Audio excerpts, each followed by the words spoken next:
Esta conferência será gravada agora. Ata da 20ª Sessão Ordinária da Primeira Câmara do Tribunal de Contas do Estado de Alagoas. Aos 20 dias do mês de julho do ano de 2021, em sessão realizada por videoconferência, sob a presidência do excelentíssimo senhor presidente conselheiro Anselmo Roberto de Almeida Brito, reunidos os senhores conselheiros, conselheira substituta Ana Raquel Ribeiro Sampaio Calheiros, conselheiro substituto Alberto Pires Alves de Abreu. O Ministério Público de Contas esteve presente, representado pelo procurador Enio Andrade Pimenta. Havendo número para deliberar, o excelentíssimo senhor presidente declarou em nome de Deus aberta a sessão, solicitando a leitura da ata da sessão anterior que foi aprovada. Não houve matéria na hora do expediente e passou-se para a ordem do dia. Conselheira substituta Ana Raquel Ribeiro Sampaio Calheiros, em substituição ao conselheiro Rodrigo Siqueira Cavalcante. TC 8381/2021, a denúncia e representação, retirada de pauta. Continuando com a relatoria da senhora conselheira Ana Raquel Ribeiro Sampaio Calheiros, referente ao seu gabinete. TC 358/2018, aposentadoria, retirado de pauta. TC 16852/2018, TC 7019/2018, entre outros relacionados a aposentadorias, aprovados acórdãos número 701 a 729. Relator o conselheiro substituto Alberto Pires Alves de Abreu. TC 13142/2016, TC 10183/2017, entre outros relacionados a aposentadorias, aprovados acórdãos número 730 a 732. Relator conselheiro Anselmo Roberto de Almeida Brito. TC 11931/2017, TC 2406/2019, entre outros relacionados a aposentadorias e denúncia, aprovados acórdãos número 733 a 748. O processo TC 2406/2019 é uma devolução do voto vista. O senhor conselheiro Anselmo de Almeida Brito acompanhou o voto da senhora conselheira ordinária, Ana Raquel Ribeiro Sampaio Calheiros, e a mesma foi vencedora. Não havendo mais processo a relatar, o excelentíssimo senhor presidente facultou a palavra. Não havendo quem quisesse fazer uso, em nome de Deus, encerrou a sessão, convocando-os para a próxima no horário regimental. Em discussão e votação a ata. Como vota a conselheira Ana Raquel? De acordo, senhor presidente. Como vota o conselheiro Alberto Pires? Também de acordo, senhor presidente. Em sendo assim, aprovada. Superada esta fase inicial, está franqueada a palavra aos colegas que queiram fazer uso. Hoje contamos com a presença do Dr. Gustavo, representando o Ministério Público que atua neste Tribunal de Contas. Não tendo, então, quem queira fazer uso, iniciando a ordem do dia, para a sua relatoria, a conselheira Ana Raquel.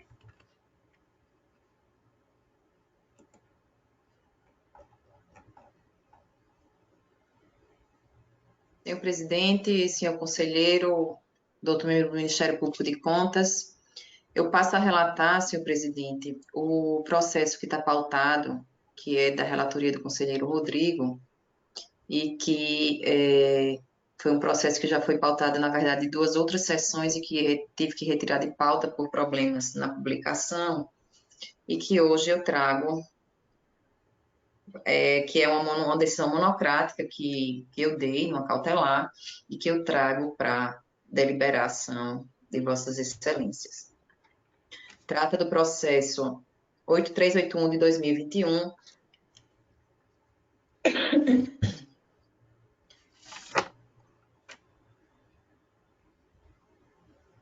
cuida de denúncia manejada pela empresa FSF Tecnologia S.A., a Lu Telecom, com pedido de concessão de cautelar para suspensão do pregão eletrônico número 12.023 de 2021, conduzido pela Agência de Modernização da Gestão de Processos, ANGESP, para atender demanda do Instituto de Tecnologia Informática e Informação do Estado de Alagoas, ITEC, visando a escolha de proposta mais vantajosa para a contratação de empresas especializadas para a prestação de serviços continuados de transmissão de dados, instalação e operação de links WAN não dedicados e links de internet,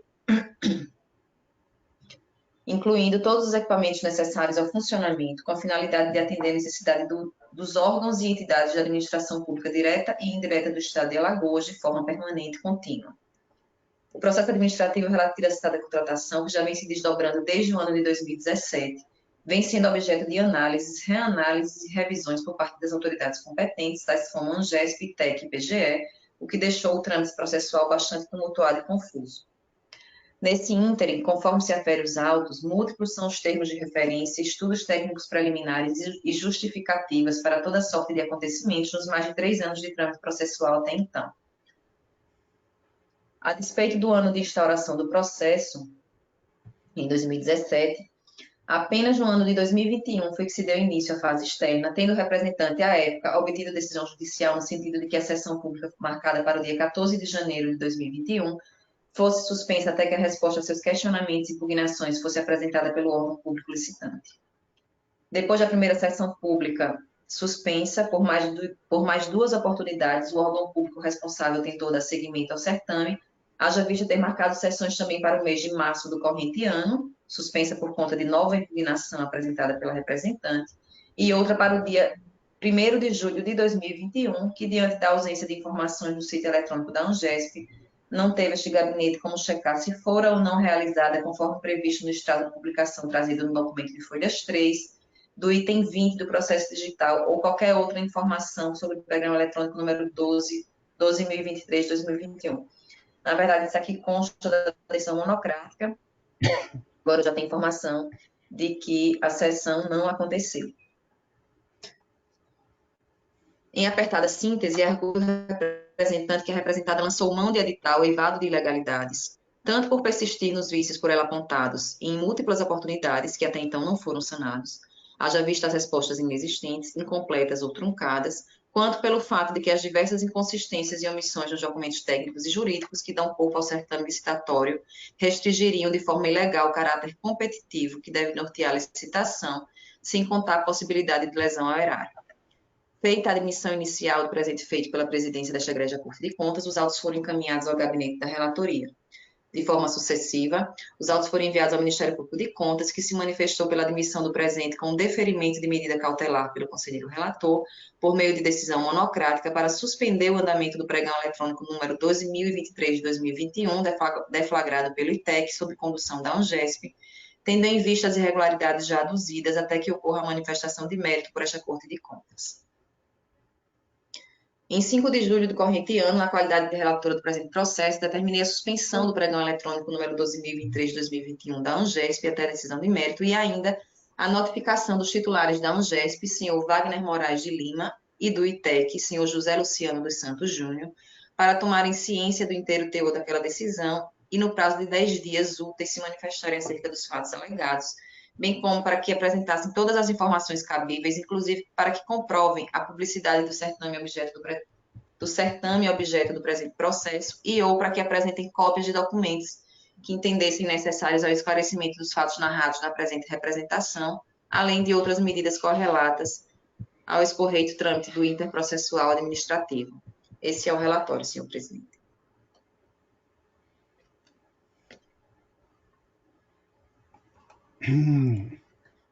Doutor Gustavo. Senhor presidente, senhora conselheira, senhor conselheiro. Senhor presidente, o Ministério Público reitera o parecer ofertado nos autos e opina pelo deferimento da cautelar, tendo em vista a existência de possíveis vícios no certame que comprometem a competitividade, além de algumas cláusulas que são, vamos dizer assim, não tem uma claridade suficiente para que as empresas possam competir, né? Que as empresas possam competir de forma isonômica. Portanto, senhor presidente, o Ministério Público opina pela ratificação da cautelar e pelo prosseguimento da representação nos seus devidos termos. Doutora Raquel. Senhor presidente, senhor conselheiro, eu peço vênia para deixar de fazer a leitura aqui da competência, tendo em vista tratar-se de processo licitatório, de pregão, e claramente fazer parte da nossa alçada, né, na nossa competência, bem como faço constar que todos os pressupostos os requisitos de admissibilidade foram supridos. Assim, ultrapassada a verificação dos pressupostos de admissibilidade, cumpre-se enfrentar, mediante cognição sumária, as questões propostas pela denunciante, objetivando proferir juízo acerca da existência de elementos que sustentem a perquirição dos pontos dispostos como irregularidades e ilegalidades. Neste viés, observa-se que as ponderações suscitadas na denúncia e relacionadas de forma sumária na parte descritiva desta decisão dizem respeito a questões afetas a problemas formais e técnicos na deflagração do procedimento público nominado em exame, sem pretender estatuir uma posição aprofundada sobre a legalidade do certame em apreço neste momento processual, emite-se um juízo de cognição perfunctório sobre as razões da presente denúncia, com o fito de permitir a apreciação do pleito acautelatório, no intuito de resguardar a legalidade que deve permear processos de tal estirpe, além de resguardar o erário de lesões indesejáveis. Analisando de forma detida o caso dos autos, mostra-se importante destacar que uma das afirmativas do representante de que o edital da sessão do dia 1 de julho de 2021 possui identidade substancial com os certames anteriormente levados a cabo pela ANGESP nos meses de janeiro e março do corrente ano, sem as alterações indispensáveis à regularidade de todo o procedimento licitatório, não se mostra conclusiva nesse momento de cognição sumária, o que acaba por obstar eventual conclusão precisa acerca da alegada repetição indevida de tais itens, diante da complexidade dos argumentos técnicos e da vasta quantidade de documentos carreada aos autos. Foram muitos documentos que foram juntados à denúncia. Como bem observado pelo Ministério Público de Contas, e devidamente confirmada por este gabinete, sequer se mostrou viável, em consulta ao sítio eletrônico da ANGESP, obter os documentos relativos à fase externa do pregão eletrônico 12.023 de 2021. E não se fala aqui de links corrompidos ou de problemas com o referido site. As informações relativas ao certame não foram localizadas nos sites da ANGESP, ou mesmo no portal do ITEC, da ANGESP, do ITEC, ou mesmo no portal da Transparência do Estado de Alagoas. Ou seja, as informações que se referiam à sessão que se realizou supostamente no dia 1º de julho de 2021, na verdade não se realizou, edital, termo de referência e demais anexos, sequer foram localizadas para a conferência dos fatos e argumentos narrados, o que por si só já caracteriza uma grave mácula à transparência com que deve ser tocada qualquer licitação nos moldes do artigo 37, caput da Constituição Federal e legislação correlata. As informações que se referem à realização da sessão do pregão eletrônico número 12.023 de 2021 se resumem às informações prestadas pelo representante e pela publicação realizada no Diário Oficial de 31 de maio de 2021, cuja realização estaria marcada para 1º de julho desse ano. Tal situação, isoladamente, já daria aso ao pedido de informações das autoridades responsáveis pelo processo mencionado. Noutra senda, agora atenta aos argumentos do representante acerca das cláusulas que alegadamente comprometeriam a competitividade do certame, cumpre começar pelos critérios atinentes aos critérios de seleção dos lotes 1 e 2. Alega o representante que o certame sob análise abarca cláusulas que violam a isonomia que deveriam permeá-lo, o que acaba por discriminar os licitantes interessados e macular a competitividade do certame, tanto pela falta de clareza de algumas exigências, quanto pela inexistente falta de razoabilidade de outros pontos abordados no que se refere ao objeto a ser contratado. Alega o representante que a divisão do objeto em 2 lotes sequer é discriminada, haja vista que os itens relativos aos 2 lotes se confundem. Analisando de forma detida o termo de referência situado às folhas 26 a 28 do evento 6, os lotes 1 e 2 possuem identidade de localidade de prestação de serviço, descrição dos serviços, unidades de medida e quantidades, haja vista se verificar que as tabelas respectivas de cada lote totalizam os mesmos 362 links na capital e 348 links no interior do estado. Assim, é impossível, nesse momento de juízo de cognição sumária, diferenciar os objetos relativos aos 2 lotes, conforme se colhe na documentação carreada aos autos, que demonstra o possível erro em que incorreu a representada, que poderia licitar, aparentemente, os serviços em um lote só. Apresenta-se, portanto, a necessidade de requerer, junto aos responsáveis, informações sobre as justificativas para a divisão de lotes. Doutra banda, afirma o representante a existência de critério arbitrário para a escolha do vencedor de ambos os lotes por meio do item 8.1.2.3.1, configurada na possibilidade do órgão licitante escolher livremente entre os vencedores aqueles que atuariam no lote 1 ou no lote 2. No argumento apresentado, após a realização da etapa de lances, sob o prisma do menor preço, nos moldes do artigo 4º da Lei 10.520 de 2002, estaria estabelecido no edital que já no momento de execução contratual, haveria uma nova fase de execução contratual para a escolha dos links, que seriam contratados com base em critérios de menor preço e ainda considerando o nível do serviço ofertado. Eu vou ler aqui o trecho do item 8, que fala da execução do objeto. Ele diz, do modelo de execução do objeto, termo de referência, dos critérios de seleção do link a ser contratado. A contratante poderá optar pela contratação do link provido por um dos lotes 1 e 2, ficando estabelecidos os seguintes critérios: menor preço, nível de serviço, disponibilidade, regras de aplicação dos critérios quando da solicitação de um link novo, e abaixo ele detalha, nos casos dos lotes 1 e 2 apresentarem preços idênticos, fica determinado que o lote 1 assumirá nessa circunstância como lote principal para a instalação dos links. Então, passa uma impressão de que não fica claro no momento da adjudicação do objeto que um lote vai ser executado completamente por um e que o outro lote será executado completamente por outro. Nesse ponto, porque é relevante, faz-se mister perceber que o certame em tela permitiria uma competição após sua finalização interna, restrita aos adjudicatários, para que o contratante delibere acerca de quem iria prestar determinado serviço. É pouco mais que evidente que tal opção de procedimento cria novo cenário competitivo e de julgamento dos eventuais contratados, inovando juridicamente, haja vista tal regramento inexistir na legislação pertinente, o que viola o julgamento objetivo previsto no artigo 3º da Lei 8.666, aplicada de forma subsidiária ao caso em tela.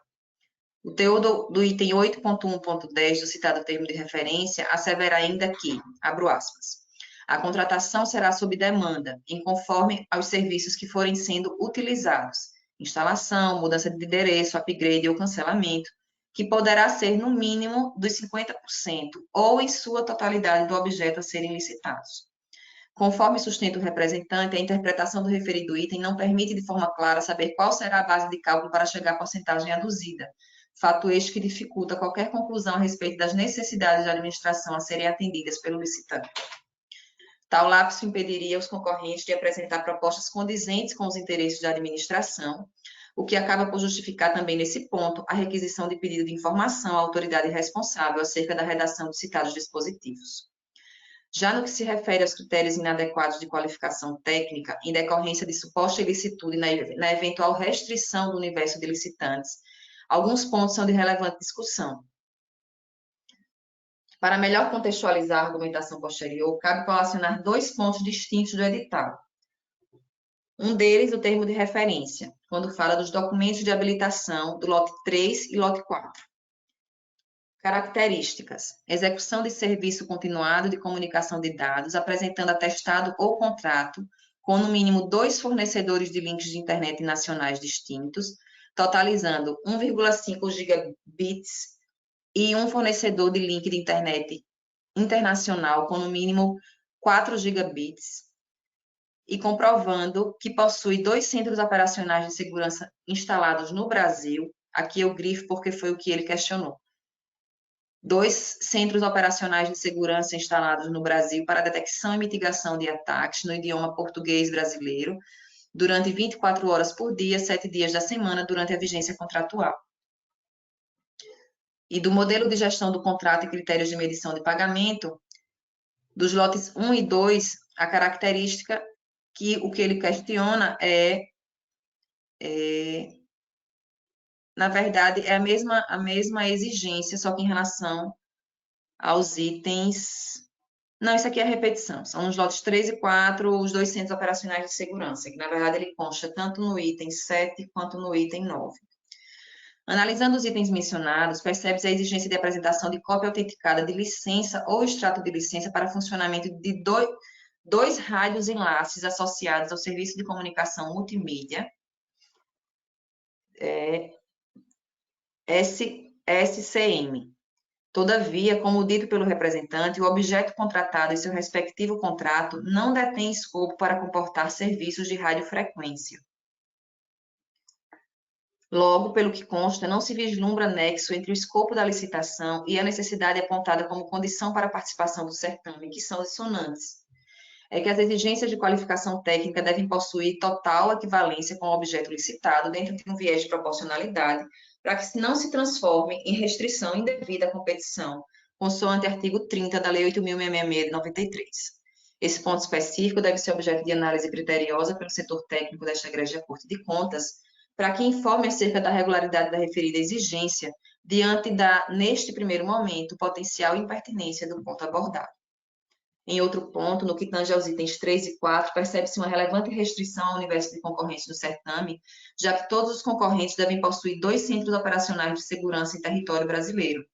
Tal exigência, apesar de se tratar de um tema de relevo, a segurança de dados públicos, não possui justificativa técnica no documento convocatório e assevera potencial restritivo à competição e vai de encontro ao artigo 30, inciso 2º da Lei de Licitações.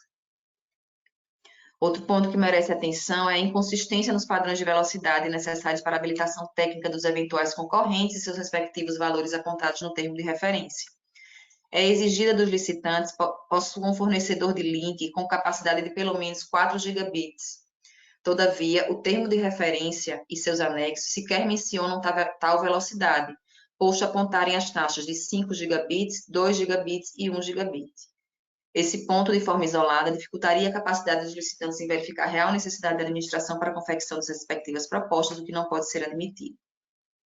Já no que se refere aos critérios de capacidade econômica financeira dos licitantes, o edital traz em seu bojo exigência relativa ao índice de liquidez geral, liquidez corrente e solvência geral superiores a 1.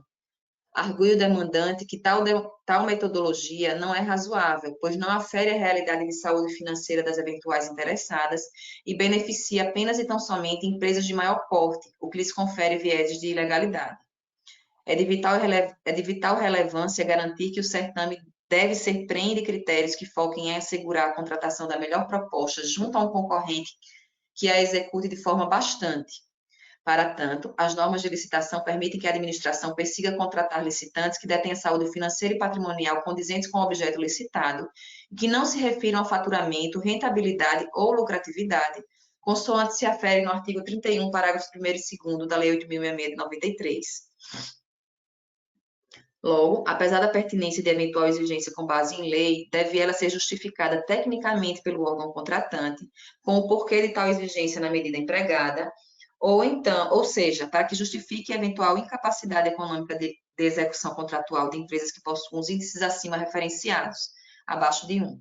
Nesse ponto, vários são os parâmetros utilizados para a aferição da capacidade econômica das licitantes, como capital social, patrimônio líquido ou a relação de compromissos assumidos. E aqui eu coloco toda a base legal que consta da Lei 8.666 de 93.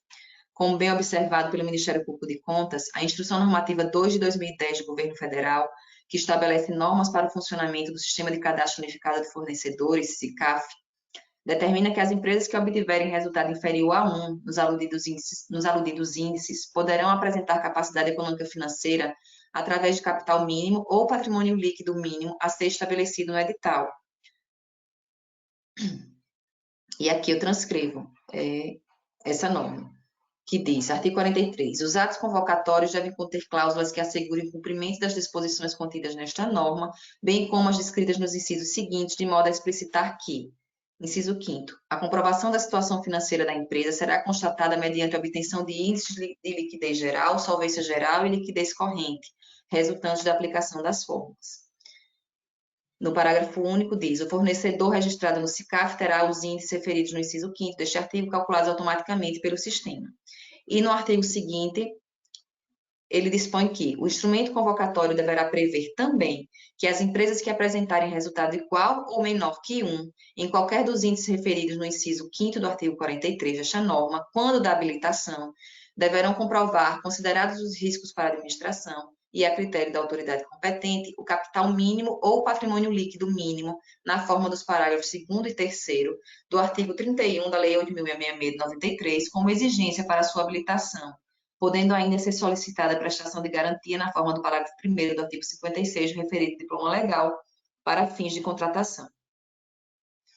Logo, apesar de lícita a exigência dos critérios de liquidez geral e liquidez corrente, é plausível afirmar que a aferição de capacidade econômica e financeira da forma adotada, no caso, em tela, não é suficiente para retratar de modo definitivo a rigidez financeira dos concorrentes e pode também ela limitar de forma inaceitável o número de concorrentes do certame.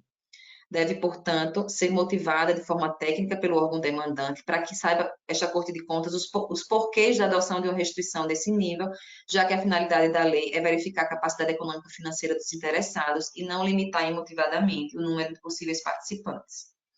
Tal entendimento possui eco no Tribunal de Contas da União, conforme acórdão número 296 de 2008 do plenário, para quem, abro aspas, o estabelecimento de requisitos para aferição da qualificação econômica e financeira das licitantes visa assegurar que a empresa a ser contratada ao fim do procedimento licitatório disponha de recursos suficientes para satisfatória execução do objeto contratado.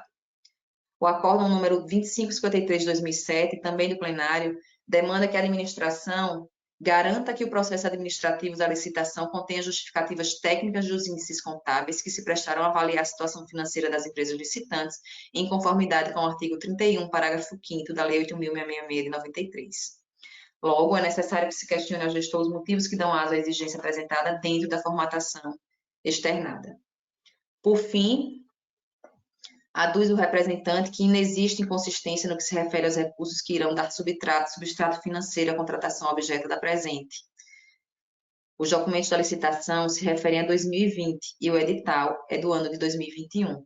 Esse ponto específico aparenta cuidar de mero equívoco material do edital, fruto de um processo tumultuado e com longo trâmite, o que justificaria singelamente demandar ao gestor que apresente as devidas justificativas para que ateste a regularidade dos pontos que se referem ao orçamento e a vigência do contrato a ser firmado, conforme artigo 57, parágrafo inciso 1º da Lei 8.666.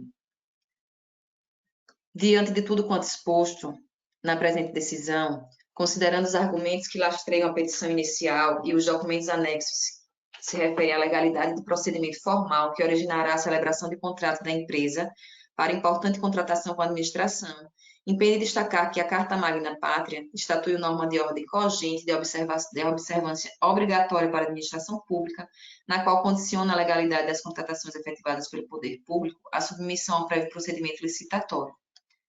Para regular todo o processo licitatório, é aplicável ao caso em tela a Lei 8.666 de 93, que assim referenda. Nas licitações para a execução de obras e serviços, quando for adotada a modalidade de execução de empreitada por preço global, a administração deverá fornecer obrigatoriamente, junto com o edital, todos os elementos e informações necessários para que os licitantes possam elaborar suas propostas de preço com total e completo conhecimento do objeto da licitação.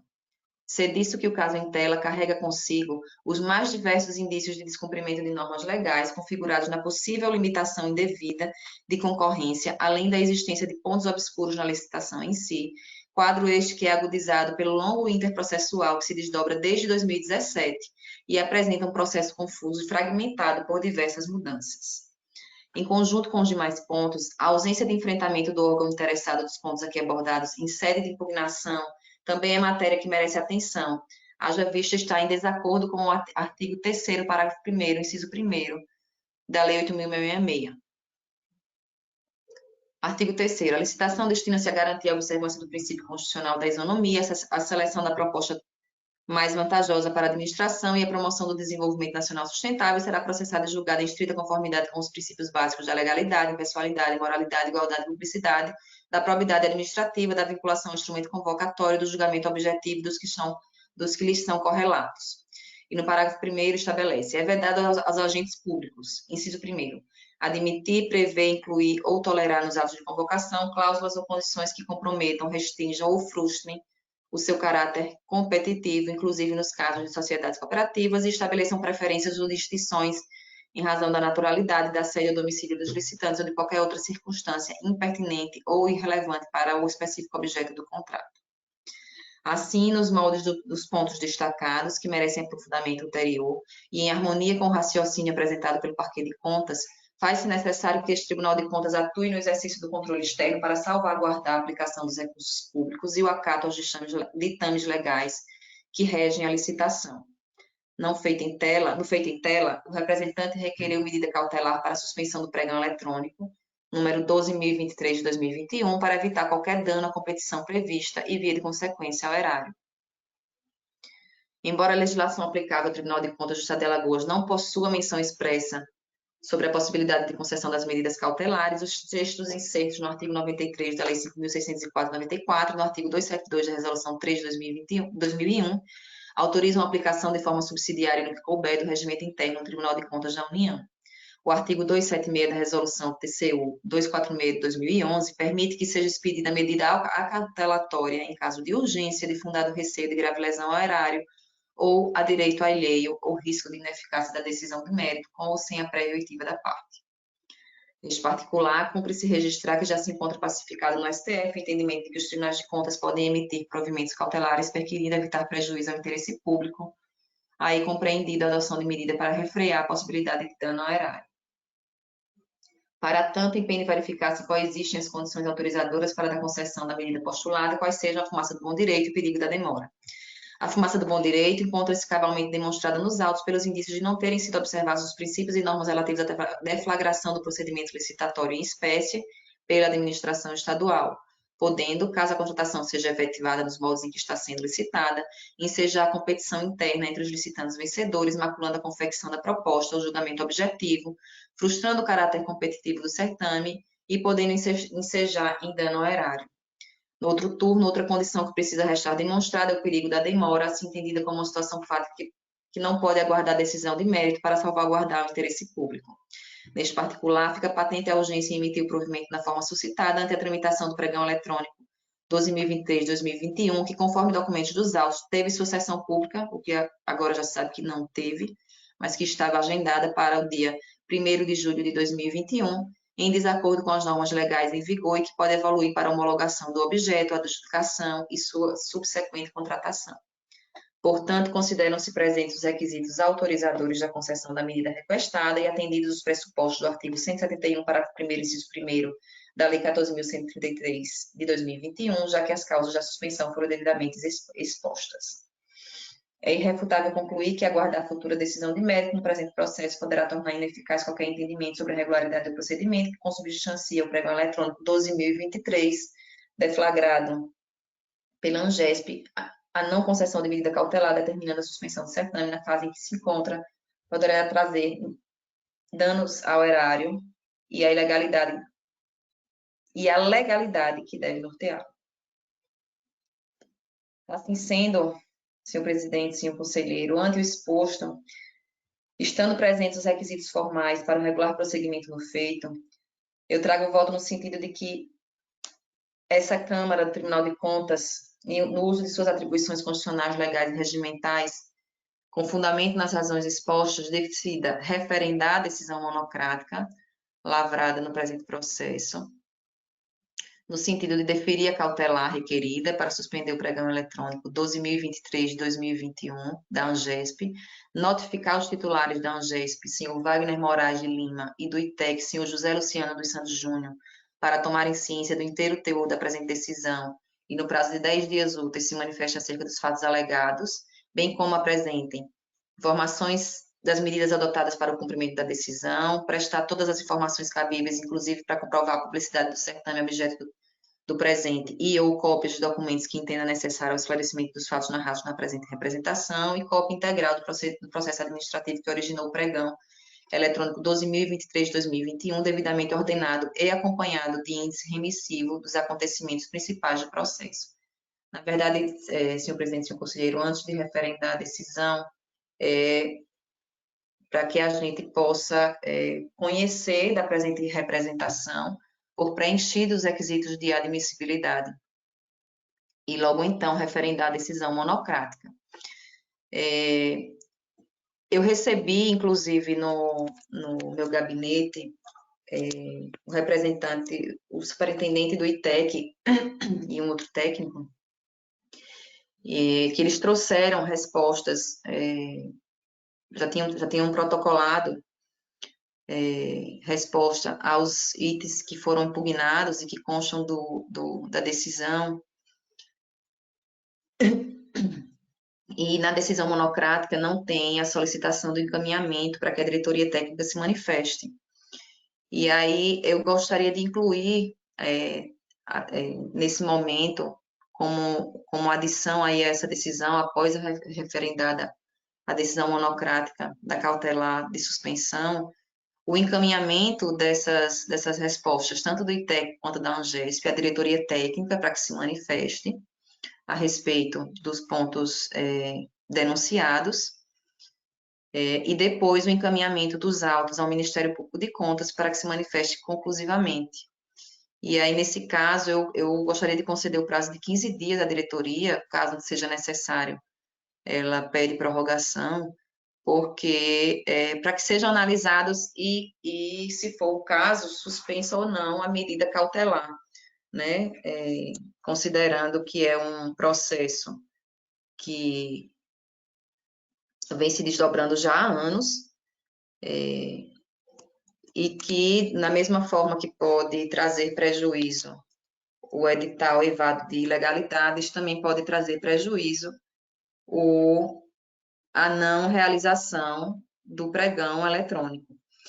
Eu só tenho uma preocupação, senhor presidente, que eu imagino que, assim como eu tive algumas dificuldades com relação ao discernimento de algumas questões técnicas do edital, isso possa acontecer também quando esse processo chegar na diretoria técnica, na DEFA-FOI, considerando que lá nós não temos técnicos da área de TI, e que algumas questões levantadas, elas são, sim, estritamente técnicas, né?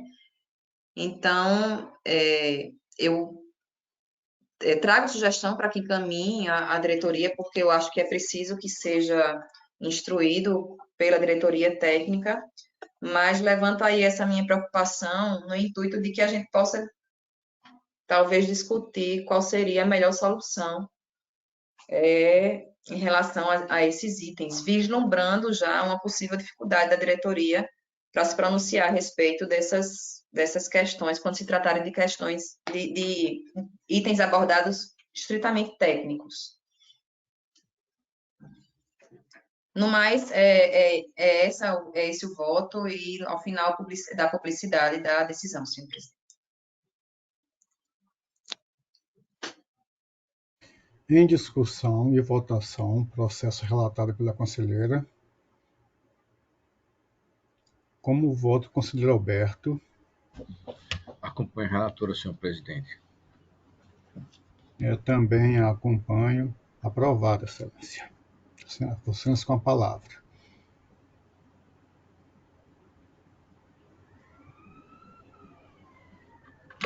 Doutora Raquel. Acho que caiu a conexão dela. Voltou.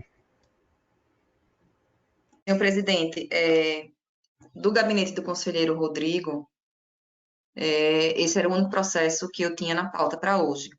Então, eu passo a relatar agora os processos do meu gabinete.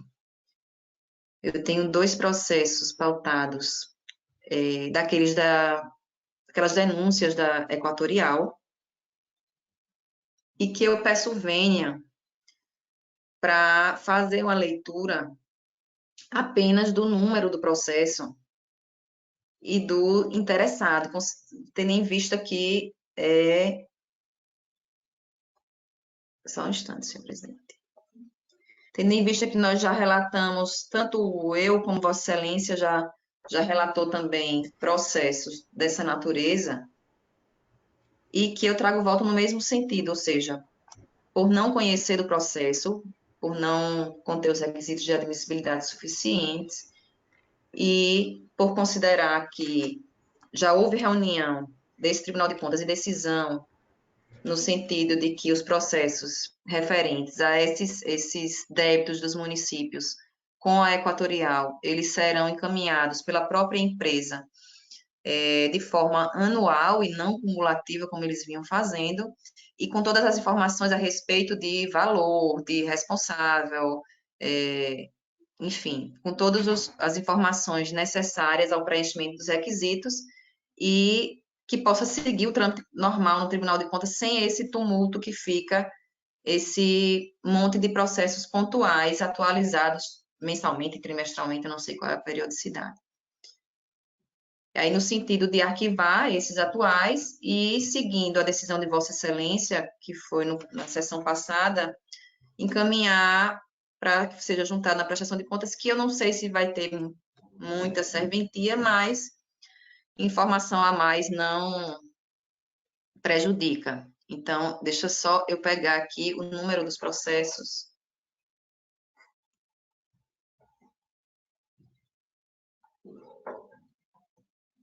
Só um instante, presidente. Teve um problema aqui no meu e-mail. Conselheira Raquel, eu estou com a Processo pauta 24, 19. 24, 29, 19 e 24, 34 de 19. Isso. Um é o 24, 29 de 2019, que é referente ao município de Canapi. E o outro processo é o processo 2434 de 2019, referente ao município de Piranhas. Então, são esses os dois processos, senhor presidente. Excelência, por nós não há qualquer obstáculo, mas com a palavra o órgão ministerial para sua manifestação. Senhor presidente, o parecer ministerial foi ofertado antes da decisão do tribunal de dar um tratamento uniforme a esses processos. Portanto, eu adiro, o Ministério Público adere à proposta, opina para que a proposta da conselheira Ana Raquel seja aprovada. Assim sendo, excelência, eu meto o processo de deliberação e discussão. Como votaria o conselheiro Alberto Pires? Acompanha a conselheira Ana Raquel. Também acompanha, aprovado. Excelência, com a palavra. No mais, senhor presidente, os processos que eu tenho para serem deliberados são todos atos de aposentadoria. Todos eles constam da lista dos ofícios que foi encaminhado ao gabinete de Vossas Excelências e também ao Ministério Público de Contas. E todos eles são convergentes no sentido da legalidade dos referidos atos. Tanto a diretoria técnica quanto o Ministério Público de Contas convergiram quanto à legalidade dos atos, e eu trago voto no mesmo sentido. Então, eu trago voto pelo registro de todas as aposentadorias que constam da lista dos ofícios que foram encaminhados, senhor presidente. E demais medidas de praxe, né, como encaminhamento do processo original ao órgão de origem e compensação financeira nos casos em que for cabível. Doutor Gustavo. Senhor presidente, o Ministério Público opina pelo registro em todos os atos, em toda a lista que a conselheira Ana Raquel nos envia com os atos de apostadoria, reforma e pensão. Em discussão e votação, conselheiro Alberto. Acompanho a relatora, senhor presidente. Também acompanha, aprovado. Excelência. Senhor presidente, sendo assim, fica extinta a minha pauta para hoje. Perfeitamente. Com a palavra, conselheiro Alberto, por gentileza. Senhor presidente, senhora conselheira, meu Ministério Público e todos que nos assistem. Inicialmente, eu cito o ofício circular de número 20 de 2021, que contém uma lista, né, de processos que, do mesmo ritmo, né, que nós já adotamos aqui, para serem deliberados em lista. Trata-se de processos que já foram analisados pela DIMOP, a diretoria técnica, tiveram a sua chancela de que tudo estava ok, de acordo com a legislação. Passou pelo Ministério Público, que também teve o parecer pelos seus registros, e dessa forma eu submeto a Vossas Excelências.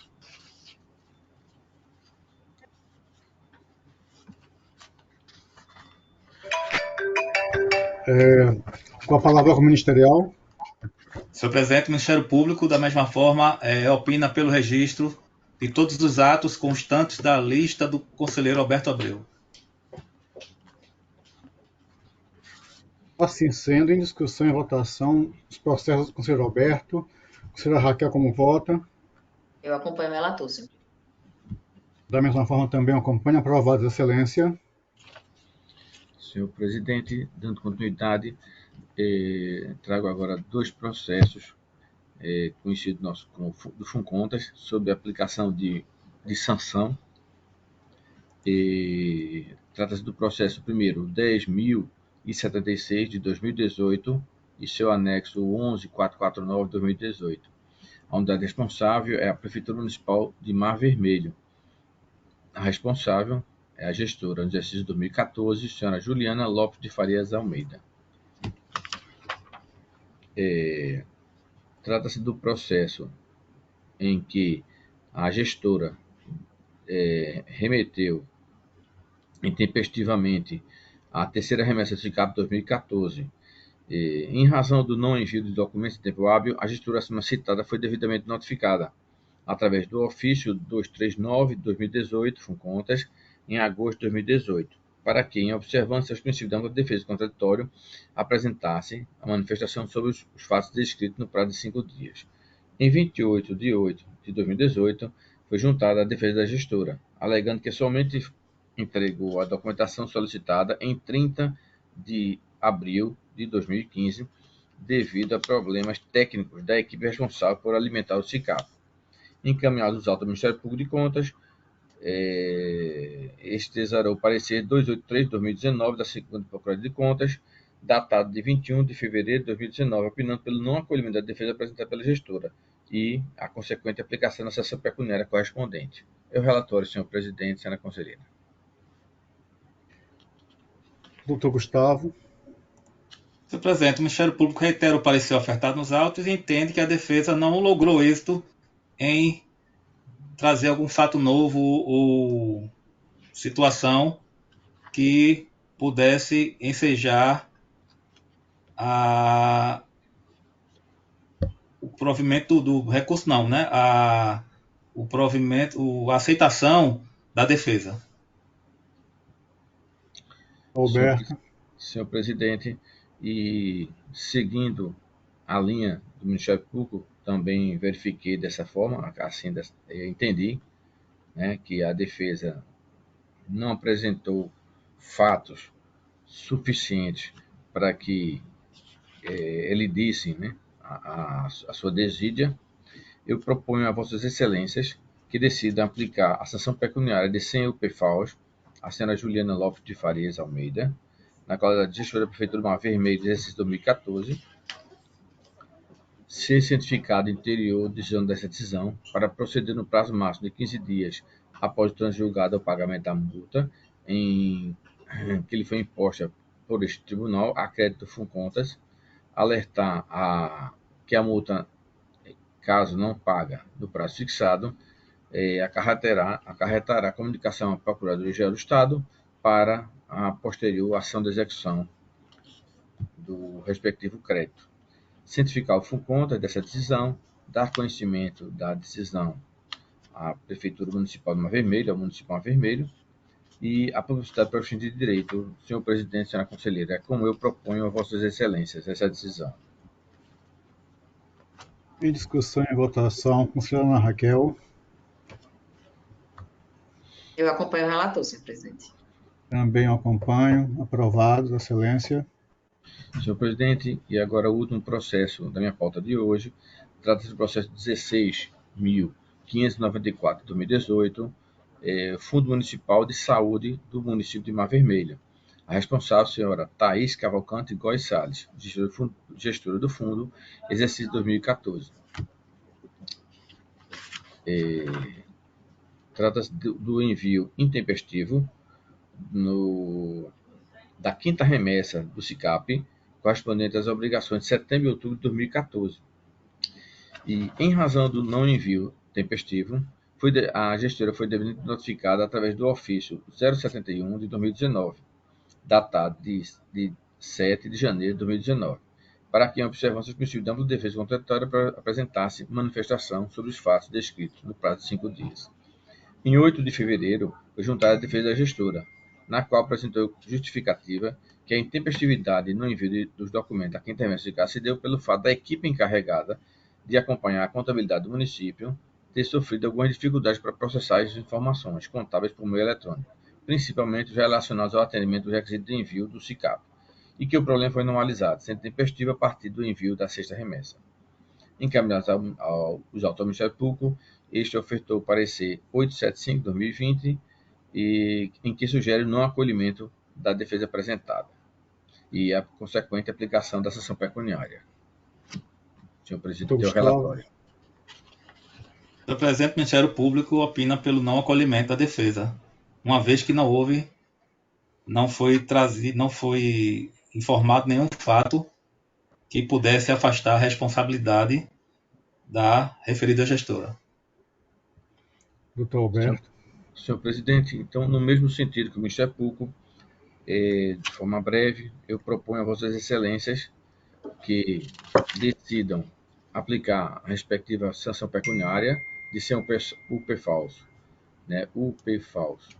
A senhora Thaís Cavalcante Góes Salles, na qualidade de gestora do Fundo Municipal de Saúde Mar Vermelho no exercício financeiro de 2014, cientificado inteiro da decisão, para proceder no prazo máximo de 15 dias após o trânsito julgado ao respectivo pagamento, alertar de que o não pagamento no prazo fixado implicará a comunicação ao Procurador-Geral do Estado para a respectiva ação de execução, cientificar da direção do FUNCONTAS da eventual deliberação e dar publicidade para o fim de direito e na forma da nossa lei orgânica e do regimento interno.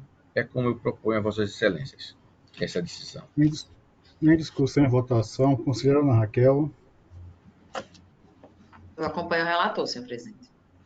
Da mesma forma, também acompanho, aprovado, Excelência. Senhor presidente, então fica esgotada a minha pauta por hoje. Agradeço a atenção. Excelência, sendo assim, eu tenho processos para hoje. Primeiramente, irei relatar o processo 13.398 de 2019. É um processo que cuida de uma representação oferecida pelo órgão ministerial junto à Corte de Contas, em face do senhor Fernando Sérgio Leira Neto, prefeito de Maragogi. No exercício de 2017, o órgão ministerial deu início ao procedimento ordinário 43 de 2019, após o recebimento de denúncia formulada pelo seu e-mail institucional, localizado no site ministerial, funcionando como ouvidoria do órgão. Fale conosco, tratando de supostas irregularidades em contrato celebrado entre o município e a empresa Mix Serviços e Soluções Tecnológicas Limitada, tendo como objeto a compra de software customizável nos módulos folha de pagamento e recursos humanos. Por intermédio de expedientes encaminhados ao município, o órgão ministerial constatou a existência de contratos citados acima na ordem de R$ 42 mil, bem como 2 termos aditivos, sendo a última prorrogação com vigência até dezembro de 2019. Para o órgão ministerial, que o referido contrato foi firmado sem a necessária observância do procedimento por contratação direta no que se refere à elegibilidade. O parquet, por fim, juntou os autos dos contratos, referidos termos, e com base no exposto requeriu o recebimento da denúncia e representação, o seu processamento, a fim de que fossem devidamente apurados os fatos. Requer ainda o que seja o Ministério Público Estadual comunicado acerca dos fatos que permitam o presente feito, para que verifique, dentro de sua competência, a eventual prática de delito, do delito previsto no artigo 89 do Estatuto Licitatório Nacional. É o relatório. Doutor Gustavo.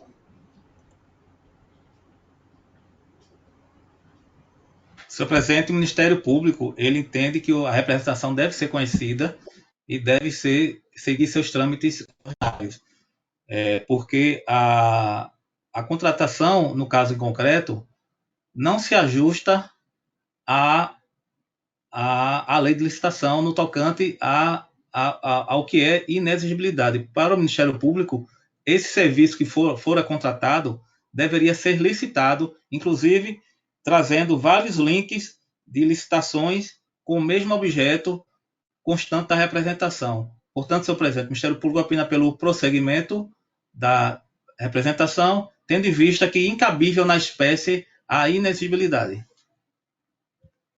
Excelências, eu peço venha para pular competência, esse é o ululante, jurisdicionado do tribunal, quanto à admissibilidade foi obedecida aos normativos que regem a matéria junto à Corte de Contas. Parece-nos que o contrato de licitação, os termos aditivos juntados aos autos, ou constante dos autos, aparentemente apontam para procedimento equivocado, no que se relaciona com a contratação direta por exigibilidade de licitação. E aqui apenas não vou ler, mas cito a questão da forma dos requisitos para que se contrate por exigibilidade, de acordo também com a súmula 252 do Tribunal de Contas da União, ele aqui estabelece que a inviabilidade de competição para a contratação desses serviços técnicos, a que alude o Estatuto Nacional, decorre da presença simultânea de 3 requisitos: serviço técnico especializado, mencionados no artigo 13, de natureza singular, e notória especialização do contratado, que aparentemente não acontece no caso tratado, uma vez que, além do produto adquirido não se enquadrar em nenhuma das hipóteses previstas no citado artigo, também não está presente o requisito da singularidade, pois é de conhecimento geral que há várias empresas no mercado que detêm produto semelhante. Inclusive, o órgão ministerial, como já foi declinado, juntou cópia de vários links onde se traz exemplos de procedimentos licitatórios vinculados ao objeto. Vê-se, portanto, que há nos autos elementos vários que apontam indícios de indevida contratação direta, demonstrando, inclusive, o órgão ministerial que não estariam presentes os requisitos autorizadores para a aplicação da regra excepcional quanto à contratação.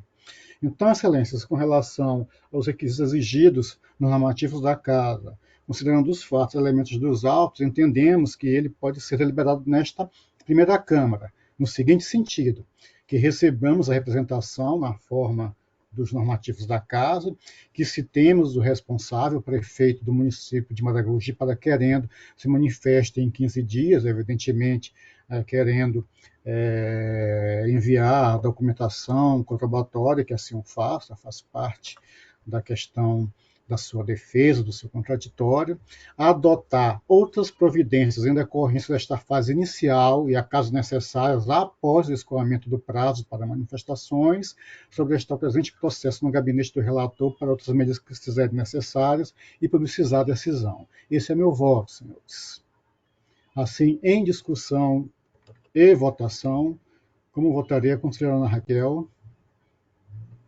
Acompanho Vossa Excelência, senhor presidente. Doutor Alberto, como votaria?